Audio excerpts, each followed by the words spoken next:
Okay. Hello, welcome to this meeting of the Transport Decision-Making Meeting at Portsmouth City Council here in the Guildhall. Welcome everybody. I'm Gerald Van Jackson, I'm Cabinet Member for Transport and I shall be chairing this meeting. So if we go around and introduce everybody. Simon, do you want to start? Councillor Simon Bosher, Conservative spokesman for Transport. And behind you, you've come to give a deputations, haven't you? That's right. Mark Stead, iTransport, speaking on behalf of Mr. and Mrs. Robbins. Thank you very much for coming. Gareth? Gareth James, Transport Strategy Team Leader, Future Projects. Kevin? Kevin McKee, Senior Advisor, Parking Programmes. Jason Benjamin, Parking Manager. Jason, welcome to your first meeting. Thank you. Denise? Denise Bastow, Parking Office Manager. Alexandra Malvern, Technical Transport Planner. Barbara Thomas, TRO Team Lead. Mike? Mike Sellers, Port Director. Brian, you need to put your microphone on, otherwise your words are not held for posterity. I said enough last night. Councillor Brian Madgwick from Paulsgrove, and I'm on the committee here. Thank you. Good afternoon, Felicity Tidbury, Assistant Director for Transport. Good afternoon, Gemma White, EV Team Leader. Lovely. Hayley Chivers, Transport Planning Manager. Richard Pemberton, Transport Strategy Team Leader. And then we have one colleague next door to Kevin, who we missed on going round. Joanne Eldridge, Transport Delivery Lead. Lovely. Graham? Councillor Graham Heaney, Labour Group spokesman for Transport. Alison? Alison Harper from Democratic Services. Okay. So, in terms of the usual things, there's no fire alarm expected. So if there is one, please gather by Queen Victoria's statue. And if you signed in, sign out. Please use microphones and turn them off when you've finished. Okay. I don't think we've got any apologies today, anybody? No. We have Deputation Mr. Stead coming to talk to us on item 6. So I think probably I might rejig the agenda so we bring you up the agenda so you don't have to hang around unless you want to have the interest of going through all the rest of it. Thank you. I might, of course, join you as well. But seriously, folks, as some people will know, my husband's in hospital, but he's being discharged today, and I've got to go and collect him, and the hospital want me there. So I'm going to try to move a little bit quickly today, if that is all right. Okay, so welcome everybody. If we then go on to the TRO, now it's item 6, isn't it? The various road waiting restrictions, which in our papers is agenda item 8, I think. I haven't looked. Why have I declared an interest? Oh, very good. Yeah. It's not on my song sheet. Has anybody got any interest that they need to declare, ladies and gentlemen? There was silence. Except I'm trying to... Oh, Graham, yeah, what's that? There is mention of the road I live in for a possible traffic safety scheme, but I've no idea what it is, and so I just want to say that okay. It's not a personal, not a prejudicial interest, but it is mentions my road that I live in. Okay, lovely. Mike, you don't live in the city. Sorry, no, I was just checking with the councillors. Do they have to advise that they're on the Port Advisory Board? No, it's a council committee. Fine. Okay, so if it's all right, if we go to item 8 on the agenda, which on the paper agendas is page 121. Alexandra, I think this is your one, or Barbara, are you going to run this? Yes, thank you, Councillor. This is a set of minor traffic restrictions that were proposed. We received objections to 2 of those items, Campbell Road and Kimberley Road. So for Campbell Road, the proposal is to remove a parking bay outside number 56 Campbell Road in order to accommodate a drop curb to access 2 new off-street parking spaces at the front of the property. The parking bay is reserved for MD zone permit holders between 4:30 and 6:30 p.m. and accommodates a single vehicle. Outside of these hours, it is unrestricted. The proposed removal of the parking bay is in keeping with the Council's policy on residential dropped curbs, as there would be no overall loss of parking spaces.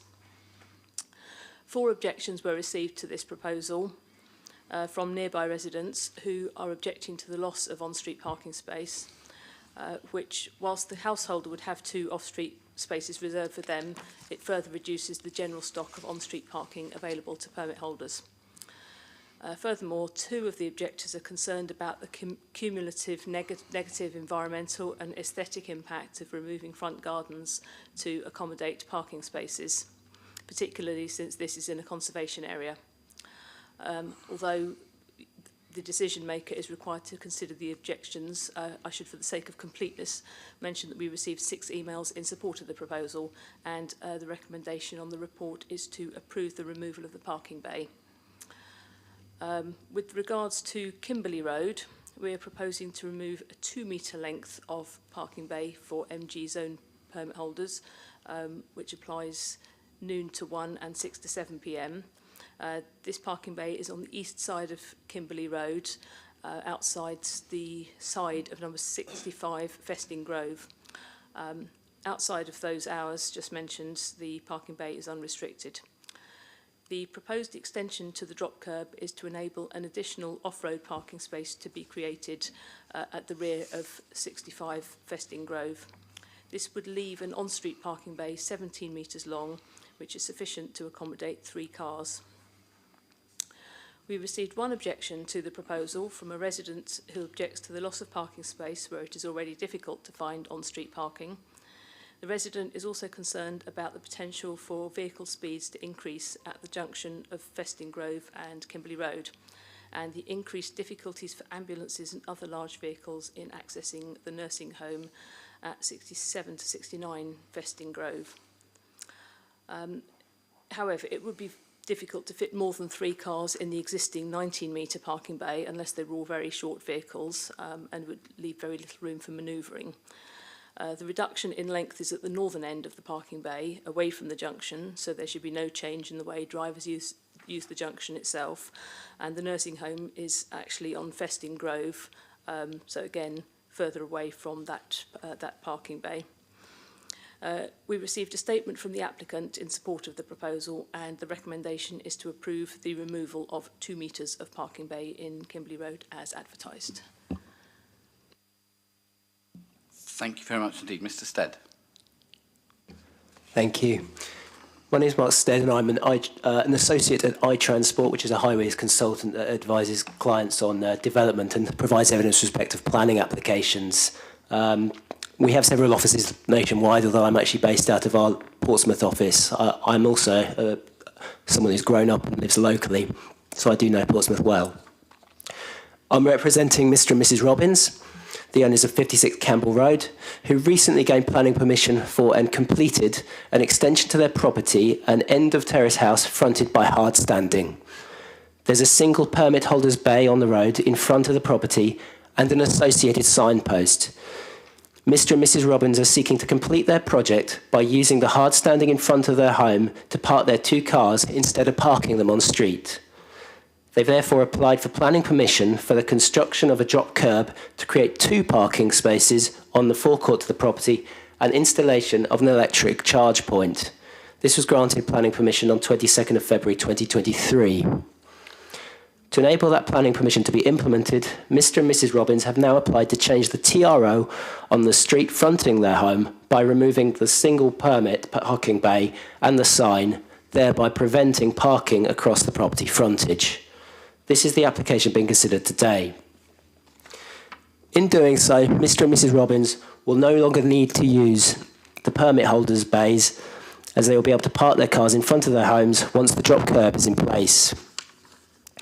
Whilst the proposal will bring about the loss of a single parking space, it will allow 2 permit holders' cars to park off-street and reduce local parking demands by 2 cars.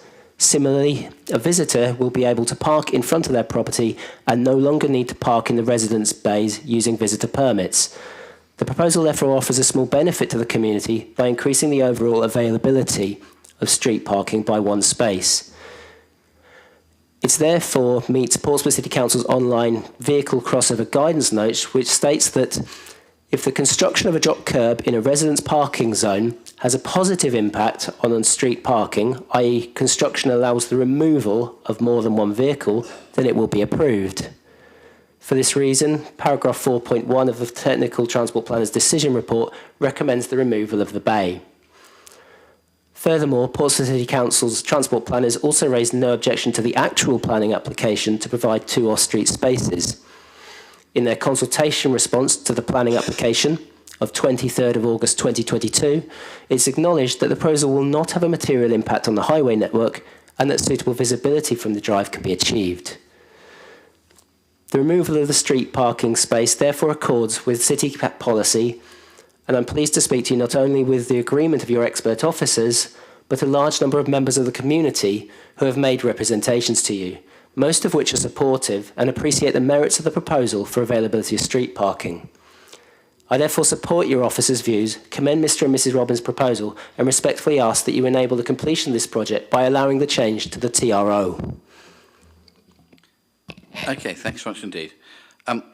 I suppose I only have one question, which is when I look at Google Maps, it shows that there is the bay outside number 56, and you can get 2 cars in it, not 1, because and removing the bay will remove 2 car parking spaces, not 1, as in the report, because there's in Google Maps you can see 1 car parked in the bay already, and the other half of it with nothing in.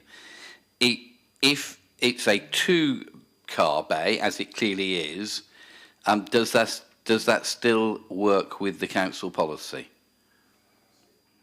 Well, there would be no overall loss of parking space, but I've measured the bay at 7 metres long, so you would struggle to fit 2 cars in, and I suspect that cars possibly overhang the end of the bay when there's 2 of them attempting to sort of squeeze in.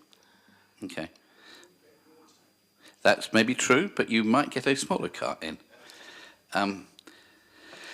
Okay, colleagues, Graham, any thoughts? Well, I've obviously had a look at it and read the representations. I mean, it seems to me that the objection is saying they're going to lose parking. Well, if it doesn't happen, the parking stations aren't going to be there anyway because there'll be no extra parking. This will actually create space there. 2 cars will come off because if 2 cars are currently using the road, they'll be off, and there's a possibility of a third. And I understand the residents want to put an electric charging point in possibly as well. So if they're doing that, that's another advantage given that we're looking for that. So I think overall, there is an advantage here to agreeing to the drop curb being allowed. Okay. Brian? Basically agree with Graham there, that makes a change. Okay. Simon? Simon, any thoughts? It's a coalition, Gerald. I know. So so what's your view? Yeah, I mean, you look at the logic. It's MD zone, isn't it? What are the hours for MD zone, Kevin? 4:30 to 6:30. 4:30 to 6:30. So outside of those hours, it's irrelevant whether anybody parks there or not. And actually, if the applicants were to apply for an on-street EV, that space would be lost to just about anybody that doesn't drive an EV anyway, wouldn't it? So there are benefits all the way around as far as I can see. So I would recommend that you accept the recommendation, Gerald. Okay. So on Campbell Road, I think that's fine, and I'm happy with that. So that's okay. I'm much less happy with Kimberley Road because this has got. So they've got a dropped curb already, and they've got a protective white line already to be able to access a garage, and they want more to remove more public parking so that they can access not only their garage but some hard standing they want to put in as well. And I have to say I'm less sympathetic with that, because they've already got a drop curve, they've already got a white line, so they've already got their own off-street car. So they've got space, either one on the white line and one in the garage already. And I have to say I am much less sympathetic to this one than the Campbell Road one, which I think is fairly clear. So in terms of the ones where there are objections, my view is that I would support the Campbell Road one, and I would not support the Kimberley Road one. Graham, any thoughts? It's one of these things where it's not my particular area. I don't know the detail, so I'm happy if you looked at it as the cabinet member and take responsibility to go with your decision. Brian? Yep, I'll go along with you, Gerald, on that. Simon? Agreed. Okay. Okay, so that's, all the recommendations agreed except in relation to Kimberley Road. Okay, thank you very much indeed. You're very welcome to stay for the rest of the meeting. As we say to the chaplain at the beginning of our council meetings, he always scuttles out. So thank you for coming. Okay, going back to the order of business. Mike, Portsmouth International Port Business Update. You're making lots of money. Yep, that's about it, Gerald. No, okay, shall we move on? No. Just a few things. I mean, this is an information report, and it is based on the last financial, or this current financial year to the 2023-24. And yes, we are expecting to meet the target, the 8.02 million, but to exceed that as well. So that is positive. The report, I just want to highlight a few things. I know you've read the report, but just a few things on the report. Firstly, in terms of cross-channel trade, passengers are almost back to pre-pandemic levels. And we use 2023 to compare to 2019 because, as you know, 20 and 21, the borders didn't open up certainly until August 2022. So it's a good comparison from a prior year. So 95% pre-pandemic. Freight, cross-channel freight is down about 20%. And there's a couple of reasons for that. Same with the passengers being down a little bit as well. The main one is that during Brexit and the pandemic, there was another budget ferry operator that set up the short crossings at Dover, and two of those operators did not sign up to the Seafarers Charter, and that means that they are distorting the freight rates and some of the rates that can be quoted for some of the short stay and coach travel. So we haven't seen that come back yet. But some of that has been mitigated through cruise, where we've seen quite significant growth in cruise over the recent years. 2023, 76 cruise calls. This year we're expecting 88, and next year exceeding 100 calls. And that is more or less in line with the business plan that we had, although we are 2 years behind that business plan because of the pandemic. So that's helped mitigate it from a financial perspective. And the only other thing I really wanted to, a couple of other things just to highlight. The big news, I suppose, the positive news during the year, last year, was the funding for Shore Power. And this year we'll be very much focused on that project so that we have Shore Power in for 3 of our busiest berths by spring next year. And just finally, I will mention it because I'm sure you'll want to mention it, Gerald, anyway, but border control posts, you know, the BCP remained empty in 2023. It's still mothballed. The next deadline is the end of April this year under the new border target operating model, which means a reduced use for that border control post. So we are ready. We've gone for designation, and we'll wait and see what happens. Thanks, and we had useful press day today down at the BCP with various press organisations. As we all know, it is a very large white elephant that actually happens to be painted bright black. But we continue to press the government to see if we can get Portsmouth's money back, because the government owes 7 million quid. Okay, Mike, thank you very much indeed for the report, and I think there's some really important and positive things coming out of it, that we're going to produce what close to 8.3 million quid in profits this year is really excellent. That likely that we'll get 100 cruise calls within the financial year, which is wonderful, and that we've agreed a new 20-year agreement with Brittany. We haven't signed it yet, but they're people we've worked with for years and years, and the shore power stuff that I think is going to be enormously important, not only to reducing emissions in the city centre, but also to encouraging more cruise companies to come to us because they want to go to somewhere that is environmentally sound and which is another step forward to becoming a carbon neutral port. So thanks for your report. Simon? Yes, I've got one question. Of course. Hi, Mike. Long time no see. The Canberra. A few years ago, there was a lot of noise from residents down there about making it a public right-of-way around the Canberra. I don't know what the outcome of that was, but would that affect what you're looking to do with regards to installing electric power down there?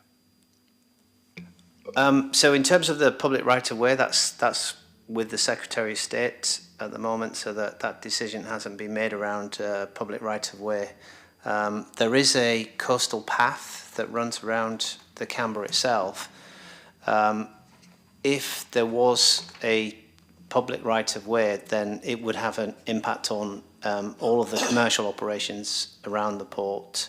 So everything from fishing to the boat stack, they wouldn't be able to operate around those quays without applying for, the usual process of applying for closures to the public rights-of-way. So yes, it would have a challenge, and it would change those plans that we're looking at around potentially putting in a mini crane, a davit, and shore power for the trawlers. So the hearing on the right-of-way was held here a couple of months ago, and so it sits with the inspector to make their decision and then forward that up to the Secretary of State. Okay, anything else, Simon? No. Brian? I think we can be proud of what Mike and his team's done. The 20% loss at the moment on one aspect of it, steps are in place, that will come back, so I'm very pleased with that. Cruising is the biggest entertainment holiday market in the world. It's just going up and up and up, and will continue to do so. So I think we ought to really plan for the future of cruising, because Portsmouth could be a major port for cruising. So, no, I congratulate you, mate, and very well done. Thank you, Chair. Graham? Yeah, welcome to the report. I had an opportunity to take a tour around the port just earlier this year, and it was really interesting to see what had gone on. And I mean, there's really impressive development, so I think it's good. Really, congratulations to all involved. Okay, guys, thanks for Mike. Thanks very much indeed for the report. I think we're happy with it, but can I think to echo Graham's view, I think we should pass our congratulations on to everybody at the port for the work they're doing. Thank you very much indeed, and eat more bananas. Yeah, yes, absolutely. Okay, Southern Railways, West Coast timetable. Richard. Thank you, Councillor. So this is just for an information report. There's no decision required on this, and I'm providing this on behalf of a colleague from Public Transport. So this report, it just provides an update on Govia Thameslink Railway, also known as GTR, and their plans for timetable changes affecting our area from Monday the 3rd of June. GTR operates services along the West Coastway route, which is the route between Brighton and London Victoria Gatwick, along the coast to Portsmouth and also on to Southampton. And around 40% of the train services serving Portsmouth are provided by Southern, which is one of the brands which GTR operate. GTR consulted on a proposed timetable change back in summer 2023 in order to address some reliability issues with the current timetable and from their point of view to try to simplify the service pattern. However, those original proposals as set out in the report would have had some fairly negative impact on the train service provision into Portsmouth, Portsmouth Harbour, Portsmouth South Sea, Fratton, and also would have severed the direct link with Brighton, which has existed for many years. PCC set out some pretty significant concerns and an objection to these proposals in a consultation response which was brought before this committee last August, and a number of other organisations we believe have also responded likewise.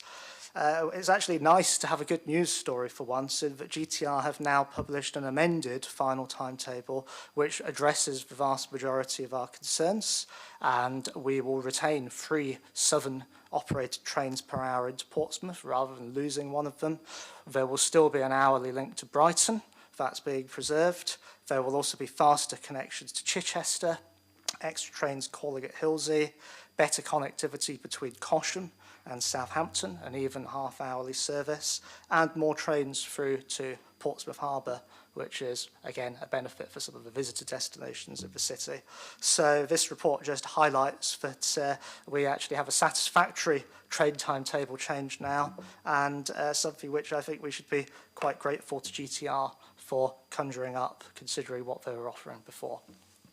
Great, Richard, thank you. And it's nice to see something where we lobbied that it went in the right direction.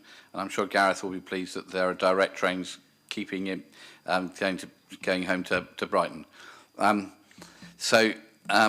think it's very good to have got rid of the idea of no direct trains to Brighton. I think is really important, and so I'm a really good progress on this. So I think we should probably write to them and say thank you. It doesn't hurt to say thank you sometimes. So Felicity, as Assistant Director in TAS, in the TAS Directorate, which is, I think, is in the Transport and Ancillary Services. If I could set, we could pen a thank you to them to say thank you for listening to what we've said. But I think it's good news. Any colleagues, anything anybody like to add to that? Brian? Yes, I agree with you. Good news, and well done. Richard, could you tell me the name and the number of the person I contact regarding the rubbish state of stations all over this country, including Portsmouth at 10 o'clock last night, where I couldn't sit in a waiting room because it was out of use. I couldn't go to the toilet because they were closed up, out of use. Who is it that I talk to about, and this is not just Portsmouth, I'm talking Portsmouth because we're here, a major railway station, and it's rubbish, it's terrible. I would like you, I'm not moaning at you because it's not your department, but could you tell me the name, could you get up there, the name and the phone number of the person I talk to, because it's going on for months. It's South West Trains who run all our stations all here. the stations? Oh, No, in Portsmouth. Yeah, I don't just mean Portsmouth. Well, mind you, Porchester, Cosham don't have lifts at the moment, and they might be coming back soon. Fratton didn't have lifts. Yeah. In the good old days, there was one company with an integrated rail system. Now, of course, we hope we're going to be going back to that. Yeah, we do. But different train stations are now run by different companies. I thought it was a network rail or something like that. But talk to Richard afterwards. Thank you, and I'm Richard. sure we'll see if we... He won't go now, between now and the end of the meeting, will he? It's entirely possible he might slunk out, but we'll keep an eye. There is a solution, Gerald. That wasn't directed at you, Richard. If Brian wants to avoid the scooters. Waiting rooms, he could always hire a scooter. Yes, but they're disapproved of, I have to say, on the M275. Although, I have to say, I came down the M275, and when it stops being a motorway but is an A road, I have to say I was absolutely terrified last week by somebody on one of these electric bikes who came in and was beside me going at 50 miles an hour, in the dark, no lights, no helmet, weaving in and out of the traffic, absolutely terrifying. It might be that he has an ambition to becoming a sleeping policeman by falling off and being run over by people, but it was the most dangerous thing I've seen on roads recently, and I've no idea if these things are legal. No, Gareth, all right, so we should get the snipers out. Okay. Thank you very much indeed, Richard and team for work on Southern Rail. Okay, shall we go on to on-street residential charge point scheme? Gemma, or yes, hello. Nice to see you, Gemma. Thank you, Councillor. So this report is seeking approval for Portsmouth City Council to go to tender for the third phase of on-street residential charge point scheme, otherwise known as AUX. Portsmouth City Council bid to OZEV for £887,430, which represents 60% for 320 charge points. That was awarded to us in December 2023. The remaining 40% will be provided by the private sector through the procurement approach. Proposed sites for this scheme, so all 320, are based on resident demand and subject to site and technical surveys and TRO consultation. The proposed approach is following phases 1 and 2, so we'll be utilising the lamp column electricity supply, which is suitable for overnight charging. Lessons learned from these phases has enabled us to better understand the complexities with ever-evolving transport technology. Through this, we are able to ensure future schemes and associated procurement processes will use the experiences of the past to safeguard against similar situations in the future. The grant funding requires charge points to be installed and operational by the 31st of March 2025, and the programme to achieve this requires us to go to tender in April 2024. The contract proposed is a concession contract whereby the repair and maintenance of the charge points will be the financial and operational responsibility of the operator, and there will be a revenue share to the council. Thank you. Okay, thanks and congratulations for winning more money for these. I'm sure we will all want to make sure that we've learned from what is currently going on, and therefore that whoever wins the tender makes sure that Southern Electric are happy with everything they do. Even if we have a mad system where it's fine in some things are fine in some parts of the country but are not fine with other people, other companies in other parts of the country. We really do have to get to some sort of national system and standard, which doesn't seem to exist at the moment. Colleagues, Brian? No problems. Graham? A couple of questions. Of course. Page 22, I think it's 22, on the report. The bottom, it says that it talks about the transport decarbonisation plan. It says further guidance on this is expected in autumn 2022.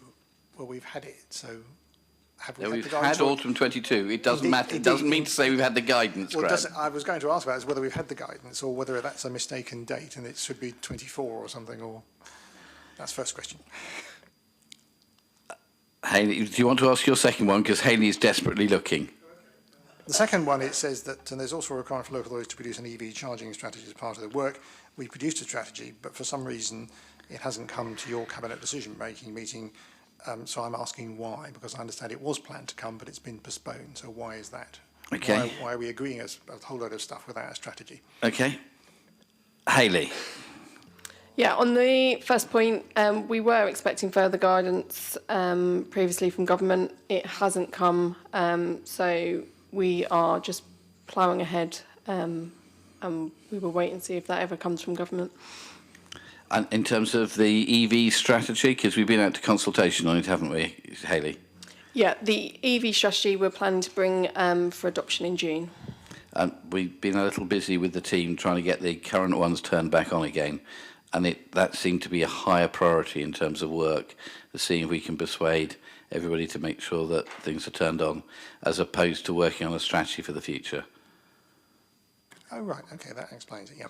The other question I was going to ask about the proposed to go out to tender again for operators. Does the current problem, are the current problems going to impact on the existing suppliers being able to tender or not, or are they going to be able to just go ahead? Now, I think people will be able to tender.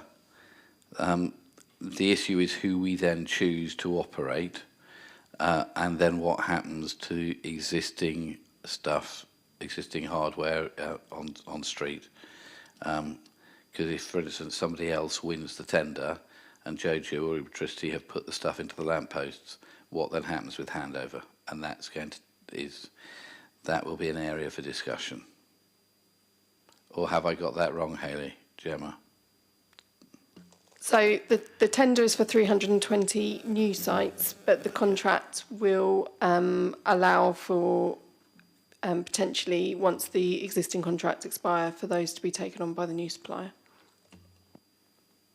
Right, because that was going to be my clarification. Are we going to have the existing operators still operating on the existing stations and then the new ones will do the new one, or are we going to have a completely new operation with a new tenderer taking over if it's not one of the existing ones? Gemma? Hayley? So that is something that we've been working through, and we've also picked that up with SSEN to discuss how that works. Because it's such a new technology, we are finding that there are areas of process that those questions haven't been asked before. So it's a very good question, and it's one that we've asked SSEN, and we are working through that with them. But we do understand that there is a process to allow that. Thank you. Okay. I mean, you're asking for approval to go out to tender, but I do think we need some real clarification before we do that, because we don't want to end up in a mess again. And suggestions that if people aren't able to provide answers, we may not be able to tender this for some considerable time. And so my question, the then question is, what happens to the money? Are we allowed to keep the money? Or is there a time limit on how we can... So the money, is this set of money time limited, Gemma? So we have been awarded this money based on a timescale that we provided, and we have done absolutely everything that we can in advance of going to tender. We've started the DNO application ourselves, which also means that we have full oversight and control of that being done properly and in the timeline.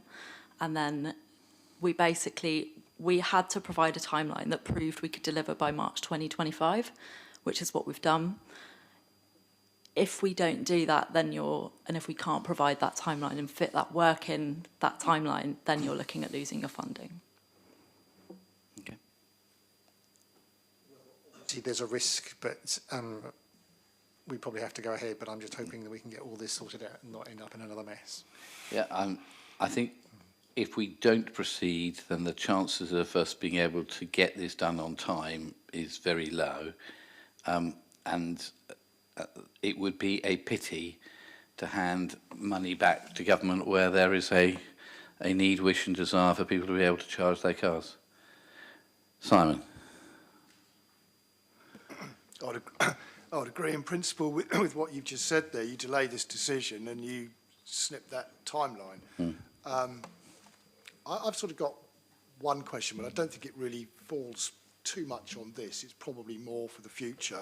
So I'm about to join this brave new world. My company have just caught up with the fact that I'm still driving around in a diesel Audi, and I've been told to get an electric car for my sins, but hey-ho.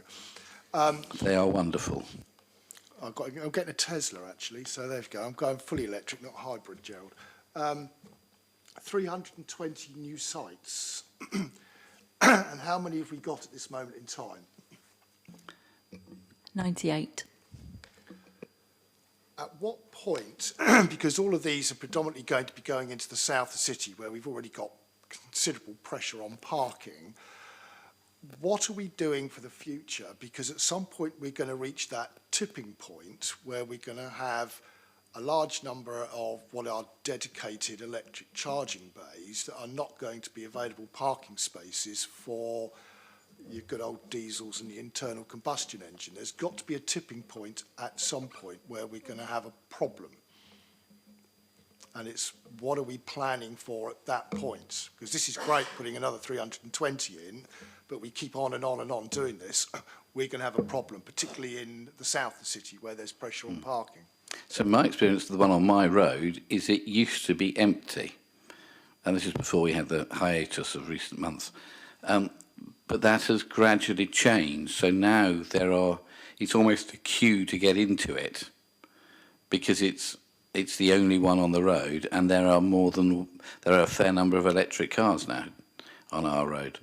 So my experience is that it's the opposite. It's not that it's losing car parking, it's that more people want to park in it than there are spaces for, because more and more people want to charge there. So that it is the most occupied space on the road, not the least occupied space. Gemma, any thoughts? I'm inclined to agree with you, Councillor. Also, in the strategy, I appreciate you haven't seen it yet, but when we do bring that to this, it's based on evidence and data and forecasts of the uptake in Portsmouth. So we are trying to be very pragmatic about the phases of the rollout and whether that's keeping up with demand, just ahead of demand, or we're ripping out 1,000 car parking spaces for no reason when the demand isn't there yet. So that is something that we're really cautious of and we are trying to monitor through the strategy. Okay. Okay, I think we should go ahead and get this done, because if we don't go ahead and start this procurement, then we won't get these installed on the roads in Portsmouth, and the increasingly large numbers of people who've got these electric vehicles will not be able to charge. So it's good to learn the lessons from the last couple of months and to put this into it, but I think we should go ahead. Okay, let's moving on. Portsmouth parking strategy. Richard. Thank you, Councillor. So this is a decision report. So firstly, the recommendations of this report are that Cabinet Member for Transport notes the results of the Portsmouth Parking Strategy consultation and that you approve the content of the parking strategy document, which is Appendix A of the report pack, and this becomes adopted, and also that authority is delegated to the Assistant Director for Economy, Planning and Transport in consultation with the Cabinet Member for Transport to enable any required updates to be made to the parking strategy actions to ensure that these remain effective with deliveries of the policies and objectives set out within.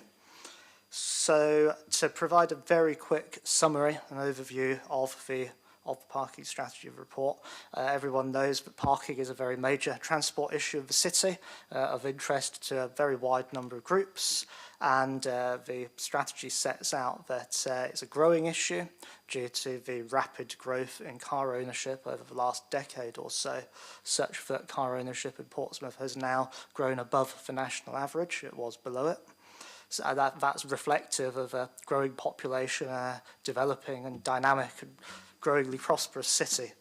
So parking is a major area of activity and challenge for the PCC transport service and also for residents of the city in general.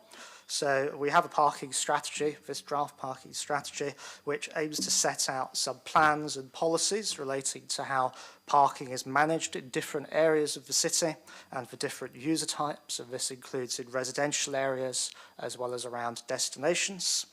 It sets out a policy and some plans for how Park and Ride will be supported and developed, and closely linked with that how parking and city centre regeneration work together. It also sets out some policies around PCC's participation in technology trials and development of new technologies related to parking to help to improve the user journey and improve efficiency of road space.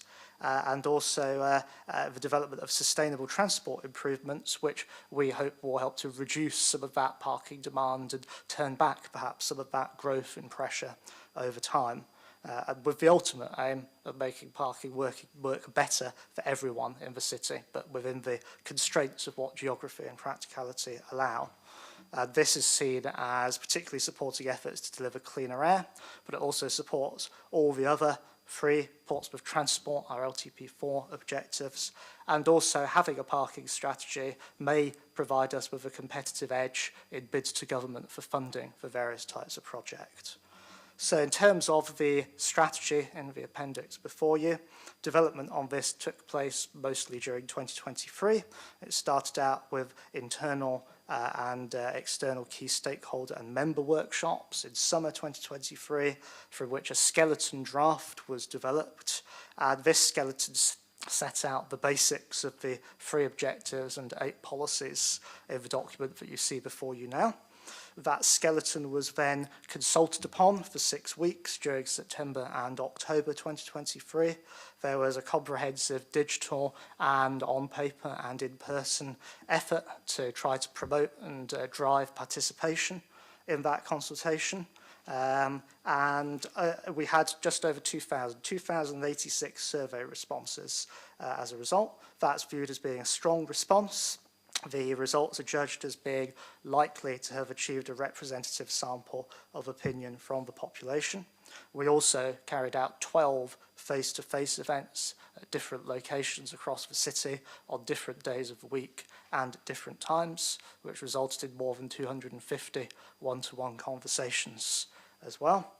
In terms of the results from the consultation, just over 2/3 of respondents agreed with the draft objectives overall. Only 12% disagreed. The majority of respondents, over 60%, were in agreement with the draft content of policies A to F, and a large minority, 47% of respondents, also agreed that policies G and H were the right ones to achieve the objectives, although there was a slightly higher level of disagreement with those policies at 16% and 19% for G and H respectively, but still, overall, we feel a high level of agreement from the public. So following the consultation, we went back and we have created this final draft version, which you see before you. We've made some minor changes, but it mostly follows the structure and the kind of basic approach and policy titles of the consultation version, but with more detail and some relatively minor points set out in the report, where there have been a few changes. Thanks, Richard.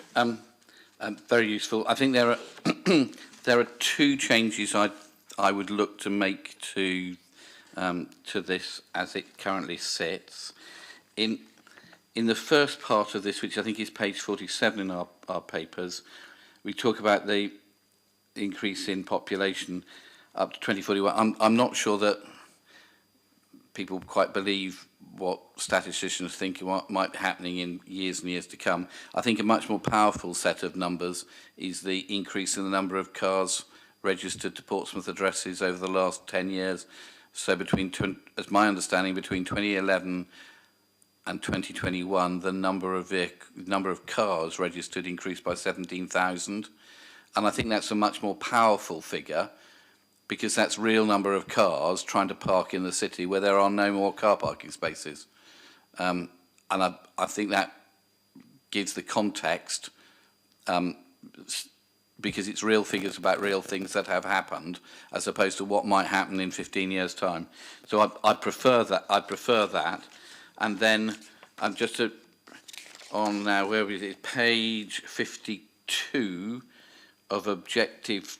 In objective 2, I'd like to add the words "and protecting parking spaces in residential areas." Now, I'd like to have put in a target to increase the number of car parking spaces in residential areas, but Felicity has argued me out of this on the basis that we might be setting ourselves up to fail. But I think something that says where we've got an objective, and I think that the feedback from people is clear that people are very, very keen to protect residential parking in residential areas, so that when they get home at night, they've got a chance of somewhere to park. And I think it's important that we put into this strategy that the council is on the side of residents and wanting to make sure that we do stuff to protect them. Can I make a point here? I'm sorry, but you've tried to change one of the objectives of a policy that we've already consulted on. So then it's if people had seen that in there, they would have obviously commented on it. I don't see how you can change some of the the information in the ways out, but to change the objectives of a policy after you've consulted on it without getting any feedback seems bizarre. So, and Graham, you might be right, and you might know. No, to listen to Brian. Wait a sec, Simon. Is there a better place, Graham, that you think those words would fit within the published policy? Because if there is, and I'm very happy to move them, but I think it's very important that those words exist within the published policy. Gerald, can I just say that can I just say that we had the opportunity as members to make all sorts of comments on this. You are the cabinet member, for goodness sake. You've had the most opportunity to input into this than anyone else. Which I have. And at the last minute, as you're just about to approve it, you suddenly come up with a completely new objective. No, no, which no. is Which is bizarre not, which and is quite not, ridiculous. which is not true at all. Well, you don't need to put it in the objectives in. You need to put it in somewhere else. You can't change the objectives of a strategy once you've Okay, so consulted on it. so Graham, so my question to you then. It's not my question. You're Fine. the person So responsible then for in this. which case, then I'm going to decide that that's what we do. Right. As Well, you I'm going to keep- criticise it. Fine, fine. Very happy for you to do that. Unless there is a better place that you think it would fit. So I mean, I'm with Graham on this. This is a document that's gone out for consultation. It's been consulted on. You've got plenty of graphs here. You've had a very detailed explanation of it. And now you want to rewrite it. That's not part of openness and transparency. Is that not part of, Gerald? And actually, if you read it, policy F, this council will prioritise on-street parking in residential area for local needs. It's there already. Okay. I don't know what you're trying to do. So what I'm trying to do is to make sure that people who think that the council is trying to get rid of car parking in residential areas has something clear to say that that's what we won't be doing. Well, I don't see what's ambiguous about what I've just read to you. No, under okay, no. Policy F. If Policy F says that, Well, read your document, Gerald. I didn't see that, which is why I think I thought we should put that in. So you haven't really read past the first page then? No. Really not. Dear, someone shoot me.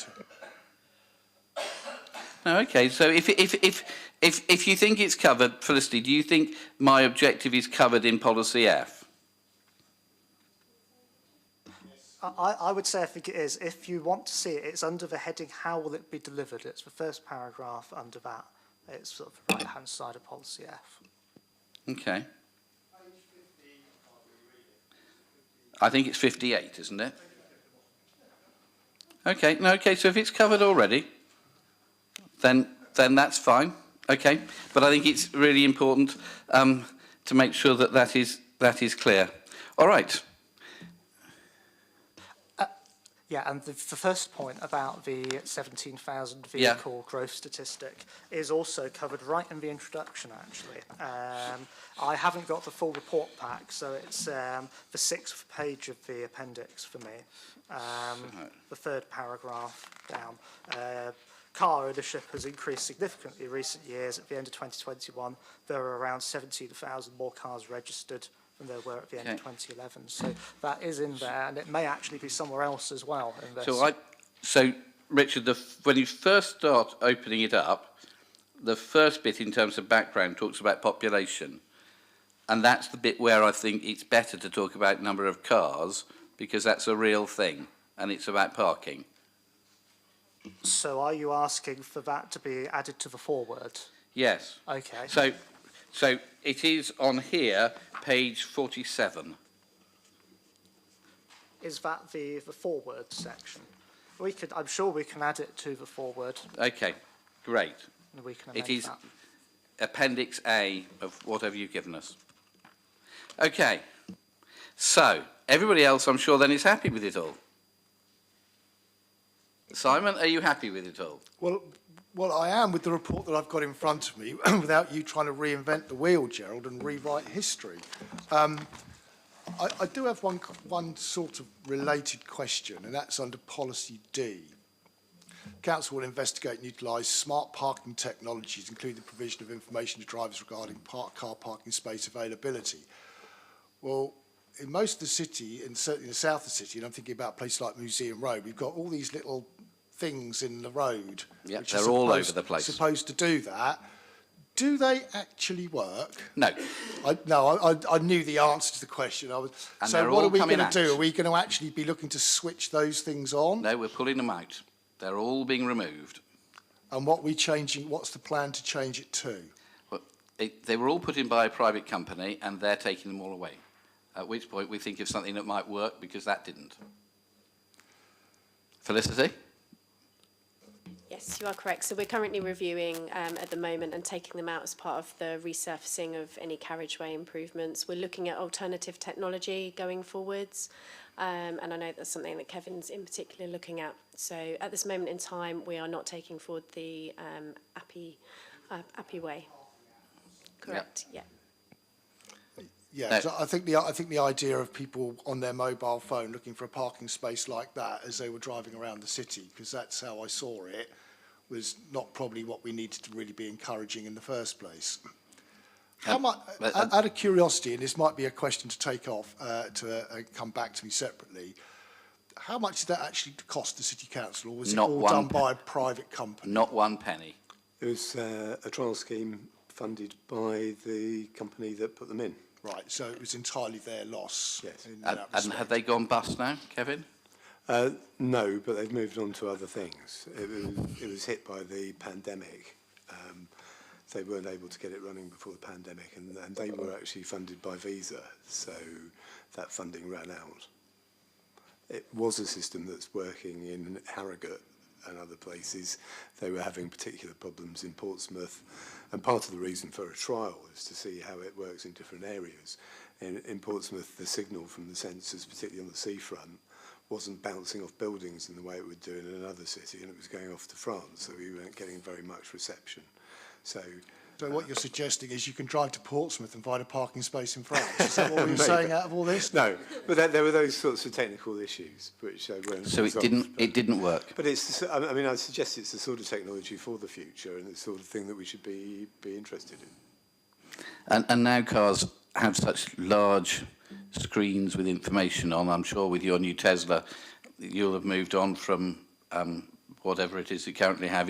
All cars have large screens giving information and for their maps, etc.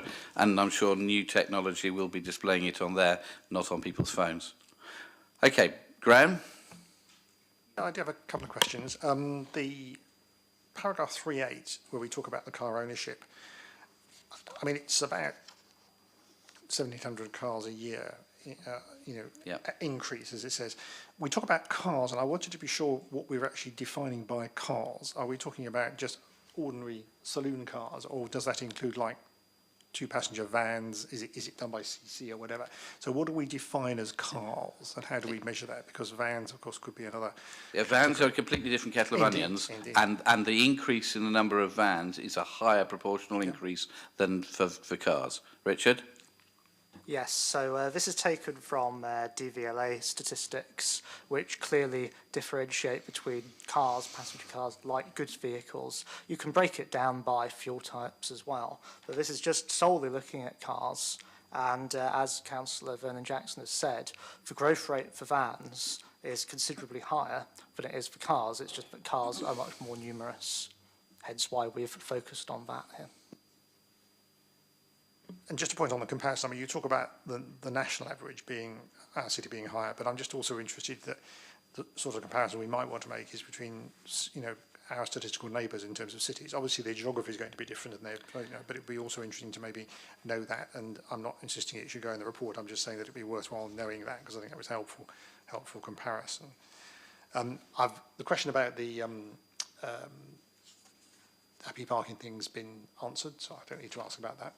I did want to ask about the responses to the survey on page 59.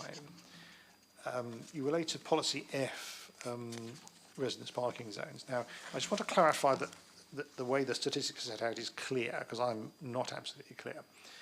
You list a series of key themes under there and percentages. On the top one says the key theme is, there's 4 items there, and it says 35%.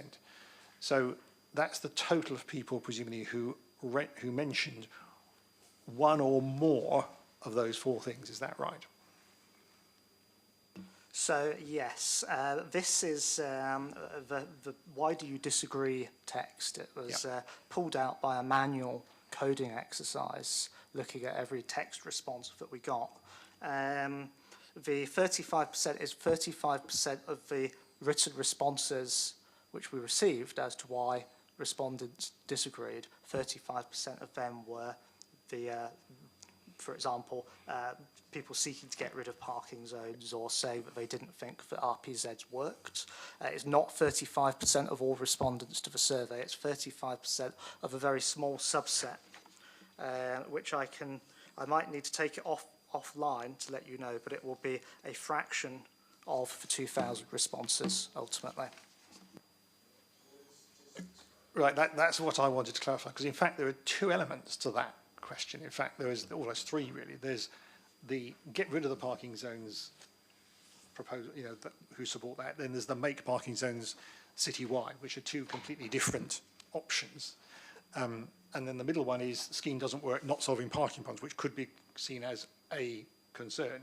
So in fact, we've got three elements there which need to be separated out. I think we're going to understand what people think, because I don't think you can lump together get rid of parking zones with make parking zones citywide as one category, because it's contradictory.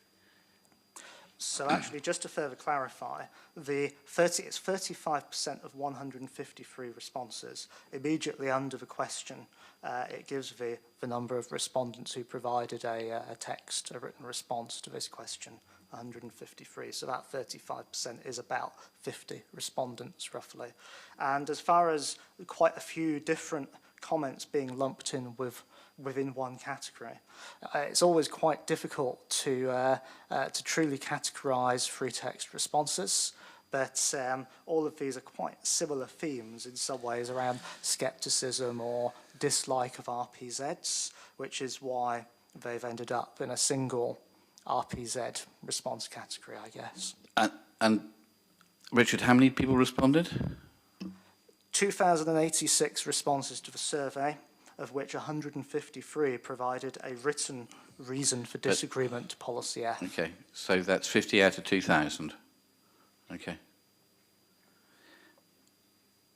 I mean, it's just that when you're looking at all of these, you know, it's about thinking about how you present the data and what makes it valid. And there's a lot of stuff here. And actually, I think it possibly could have been a bit clearer, but I now understand the situation. Let's just go to the last thing I want to ask about, which is, and we don't appear to have a page number for this, because it's on additional responses, key stakeholder responses, 66, 67, 68.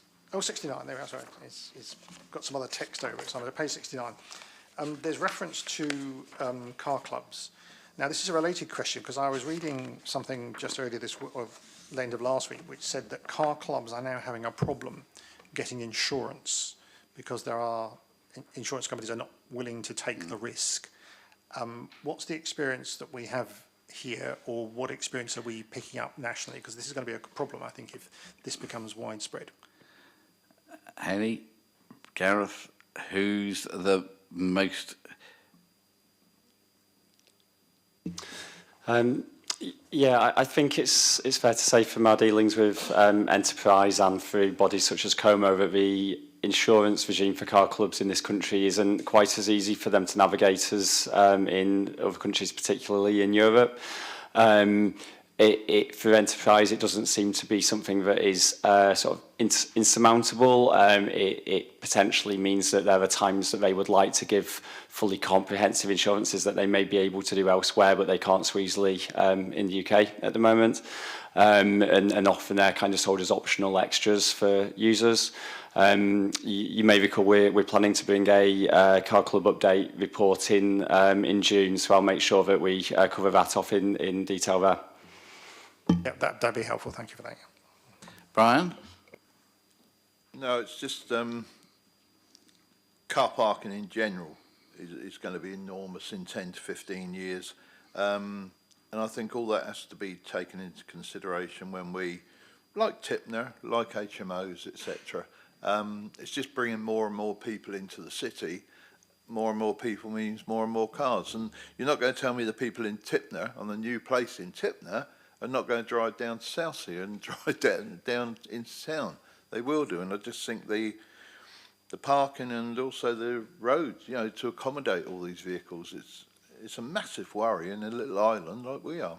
Thank you. So Brian, we had a planning application here last week for a development in Southsea. Over 200 odd flats in the middle of Southsea on St John's College. And the development came forward with half a car parking space per flat, and it's surrounded by residents' car parking zones, and they're not in one, so they won't be able to get permits to park in the residents' parking zones. So the developer is going to have to make sure that people moving in there are aware that half of them can't have cars, because they just won't have. It won't be possible for them to park anywhere.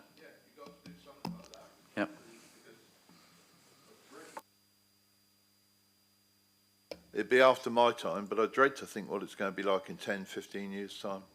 Yeah, there was another report that we were hoping to bring to this meeting that isn't on the agenda, I don't think, or is it? Okay, so we might, but one of the things we're looking at, and I may need to find those, is to do a review of RPZs, because we've worked through, we've worked through the programme, but it does look as if we've got some space to be able to look at reviewing how things operate in RPZs, and Felicity tells me we'll get there in a bit. Okay. With that thing, are we happy with the parking strategy as is, Simon? I just have one small point. It doesn't change the overall factor, and that is the home postcode bit you've got on the end there. PO1 to PO6, and then you've got external 5%. And you've got a little bit of PO7, haven't you? We've got PO7 in Drayton and Farlington. Well, not all of PO7. We have a little bit of it. We do have some. And yeah. It's all right. You know, I've been there before. And yep. I'm sure I'm going to go there again. We tend to think that PO6 is where Portsmouth stops, and actually it doesn't. We have PO7. So there's, if you could talk to Richard about exactly which bit of PO7 you want included, I'm sure we can do that. That's fine. It doesn't make a difference to the overall thing. I appreciate that, but we tend to forget that. Okay, thanks. Okay, moving along, where are we? LTP4 implementation plan. Joe, hello. And we're going to circulate this, we said, to all members, didn't we? Because this is the bit that came up from the notice of motion, so that everybody could see what the plan is, and so that every councillor can feed in. Okay, leap in. Good afternoon. I'd like to present the decision report for the Local Transport Plan 4 Implementation Plan 2024-2025. The purpose of this report is to seek approval for the Local Transport Plan 4 Implementation Plan for the 2024-25 year, following the approval of the funding allocation in the Council's capital programme at full council on the 13th of February 2024. The report also outlines a number of schemes currently in delivery and their alignment to the 4 strategic objectives to deliver cleaner air, prioritise walking and cycling, transform public transport and support business and protect our assets. Appendix A lists the proposed schemes to be funded from the LTP4 capital allocation for this year, and it includes 6 schemes which Portsmouth City Council has a statutory duty to deliver. Some of the schemes listed include proposed sites and measures to be delivered, the majority of which have progressed through the formalised feasibility procedure. Appendix B of the report lists the reprofiled scheme list for years 1 to 3 and future years. It is a recommendation of the report that this scheme list be approved and adopted as Portsmouth's LTP4 Implementation Plan 2024-25. It is also recommended that the Cabinet Member for Transport delegates authority to the Assistant Director of Economy, Planning and Transport in consultation with the Cabinet Member for Transport and the Section 151 Officer to, firstly, update the LTP Implementation Plan with the proposed schemes in Appendix A as Portsmouth's adopted Implementation Plan for 2024-25, and secondly, agree any minor amendments to the implementation plan that may be required to take account of future funding changes and policy announcements. So to summarise, the reason for the recommendations are, following the recent allocation of funding by full council, the programme of schemes to be delivered which align to the LTP4 strategy, vision and objectives can now be proposed for the 2024-25 implementation plan. And this current LTP4 implementation plan will run until the 31st of March 2025, and it is a statutory requirement to have an adopted LTP4 implementation plan. Thank you. Okay, folks, I'm sorry, I'm now going to, we may have to cut this agenda short. I need to be off in a couple of minutes.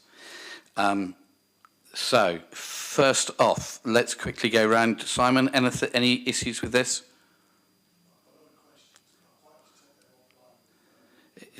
Okay, Graham? I'm happy with the report. Brian? Okay, thanks. Sold. Thank you, Joe. Hewitt Road. Alexandra as well. Colleagues, I went to go and see the head teacher and the chair of governors at Mayfield School, and neither of them knew about this application that has come up for 25 metres. and having talked and looked and walked around the site, they clearly don't need 25 metres of double yellow line to take stuff away. So, Barbara, Alexandra, have you got another proposal? Because I understand if we're making it smaller, then we can do that here. Yes, I've had quite a lot of discussions with colleagues in education, and it's still a work in progress. So we've investigated with the school whether we could use a shorter time period or a shorter length, either of which could be accommodated within the current proposal. However, we've rerun the tracking drawing, and we're looking at other options. So we would now recommend that you defer the decision so we can work through that information and then bring it back to a subsequent meeting. Yeah, when I took the person who did know all about it was the caretaker, inevitably, because they know everything in schools.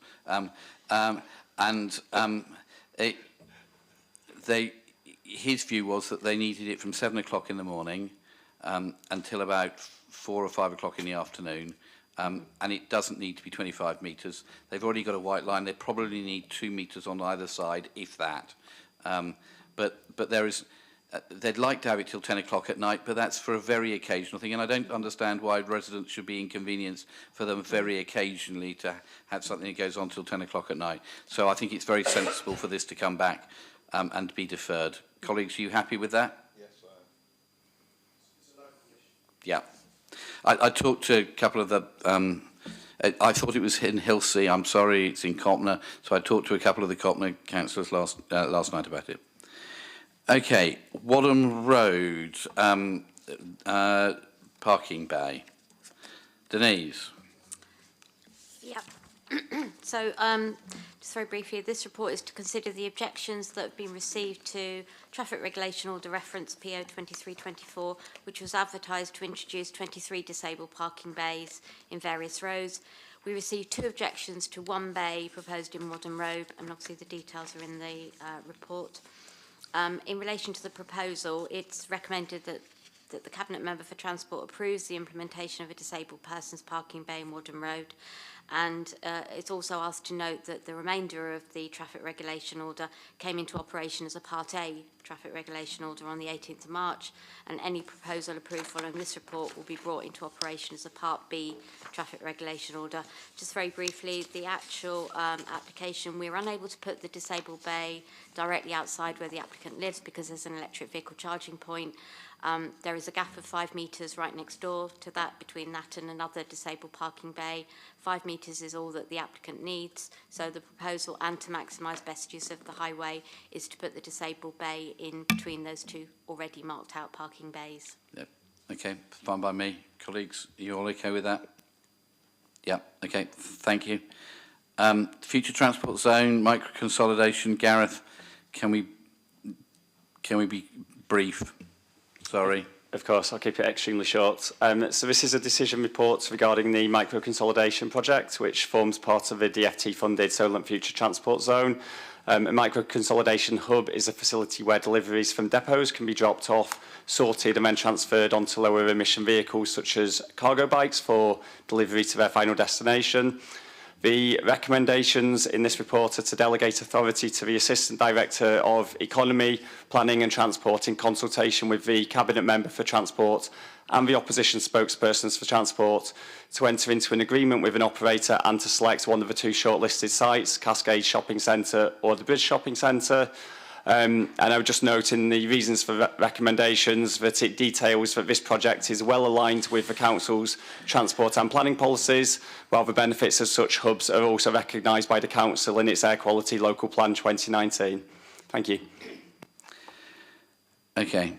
Let's go. So, Brian. Okay? Graham? Yeah, I saw it at the pre-briefing and I'm fine with it. Yeah. Okay. Simon? Yeah, I think I asked my questions when it came last time round about the locations, which is predominantly where I was coming from. Just one quick question. Will this sort of be reviewed after a period of time to see that it's from what I was saying? Because that's all I'd expect. Yeah. That we can't have some sort of review, because obviously both of those sites, and one in particular, is right in the middle of Fratton Road, and it'll be interesting to see if it does or doesn't work. Yeah. So the other thing that struck me, Simon, is I'm wondering whether we should see if we can pull all the delivery companies in to push them to make the transition to only electric vehicles, so we've not got transits running around the city pumping out fumes. I know one of the big operators has done that transition to fully electric, but it might be that we might be able to persuade the rest of them to do likewise, and that might help in terms of air pollution. Well, simplistically, if you don't ask, you don't get. Exactly. On the other hand, I would also suggest that actually one of the growing things is home deliveries from supermarkets and stuff like no, that. you're right, And I think yes. that needs to be one of those that needs to have that conversation. Yeah, I completely agree. Okay, happy. Thank you. Thanks, Gareth. Park and Ride, contract retender. Paul, oh, there you are, Paul. I thought you just ran away. I've just moved. This is just a report to outline the procurement strategy for Park and Ride, and we'll come back with a series of options, costed options for you to choose as a key decision. Okay, this seems to me remarkably sensible to look at how we're operating and trying to make sure that we get decent deal on the Park and Ride. This was meant to become self-funding after a few years, and it hasn't. And actually, the subsidy that we're having to put into it grows and grows and grows. And we need to make sure that we work this well, so that it's a good service for people, but it's not costing the people of the city a huge amount of money, which it currently is. Okay. Any thoughts, gentlemen? Are we all okay with this? Okay. Thank you very much indeed. I'm sorry, I've caused confusion because on my original agenda we didn't have residents parking zone evaluation and feedback information only. Thank you, Felicity. My apologies. So, Felicity, do you want to just quickly walk us through, or Felicity and Kevin between you?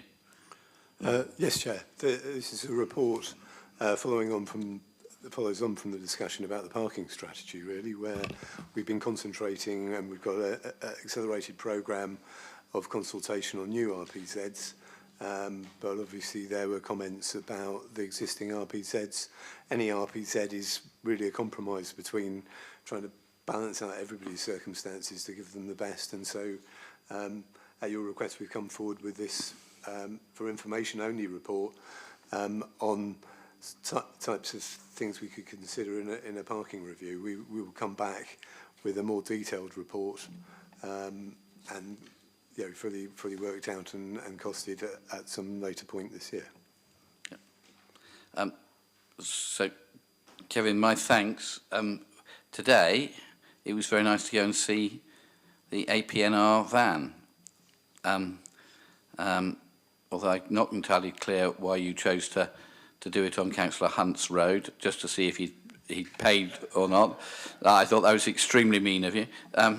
But this is a van that drives down roads within the residence parking zone and reads everybody's number plates to find those cars which are not registered to be allowed to park in that zone, so that we can give them tickets and make sure that they move, because residence parking zones are meant to be for residents. And we've had feedback from people saying, look, there are people parking who shouldn't be, and it's good that we're listening to them. And having talked to the people who operate it, they do it in almost all of the central London boroughs, which have similar parking problems to us.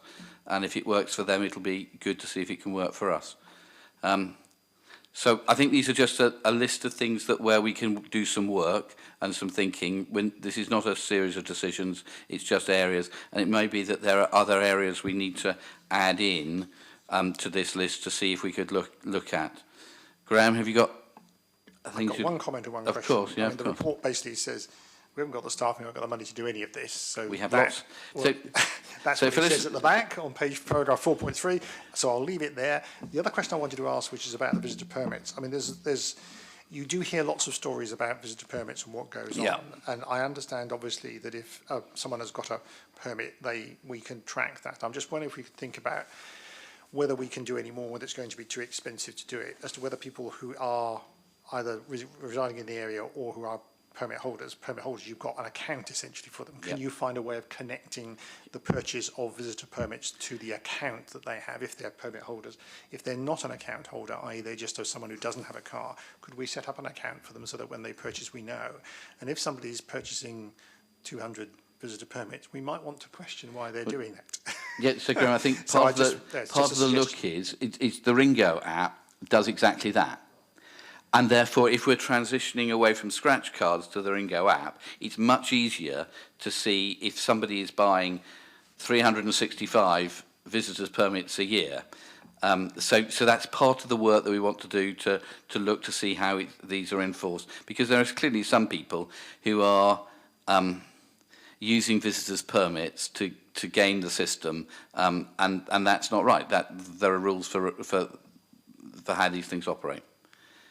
Does that help? Okay, Brian? Simon? Oh, it's wonderful. Okay. And for me, although I will probably not be in this seat after May, one of the objectives I think we should be having is to look to see if we can go back to having the first permit to be free, as it used to be. I don't know if it'll be possible, but I think it's well worth asking the question about whether we're able to do that, because as we get more parking zones, we get more people, and therefore the unit costs should come down. So that, I hope, is an aspiration that whoever is in this chair will look at carefully. So, Felicity, you had a question. Graham says there's no money, no people to do this. So we need to review the current work programme and priorities, because based on obviously all of our staff are committed. We have the accelerated residence parking programme, which we are bringing in additional resources to deliver. So it needs to be looked at, and that will be brought back as part of the decision paper. Excellent. So lots of people, and we're looking forward to seeing it very quickly. Okay, folks, thank you everybody for that, and thank you for all the work over the year that I've been doing this, and I'm very grateful for that. Thank you, and that closes the meeting.